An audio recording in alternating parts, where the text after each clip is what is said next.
కళ్ళ నిండా కుళ్ళుతో నిన్ను చూసే వాళ్ళకి నీ కష్టంతో పనిలేదు.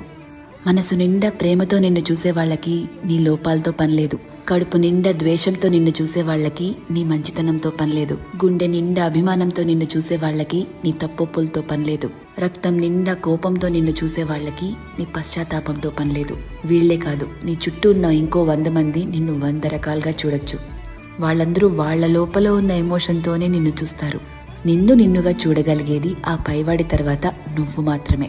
ఎప్పుడైతే నువ్వు నీలో ఉన్న తప్పులు ఒప్పులు, మంచి చెడు, నీలో కోపాలు, నువ్వు చేసే మోసాలు, నీలో మార్పులు, నువ్వు పడే పశ్చాత్తాపాలు, నీ చుట్టూ బాధ్యతలు, నీ ఆశలు, వాటికై నీ కష్టాలు, దేవుడిచ్చిన లోపాలు, నీ ప్రయత్నాలు, ఇలా ఎదుటి వాళ్ళని జడ్జ్ చేయడానికి మనం వెతుకుతూ ఉంటామే, వాటన్నిటి ద్వారా నిన్ను నువ్వు చూసుకోగలిగితే ఎలా అన్బయాస్డ్గా, లాయర్లా కాదు జడ్జి లాగా, అప్పుడు నువ్వేంటో నీకు అర్థమవుతుంది కదా.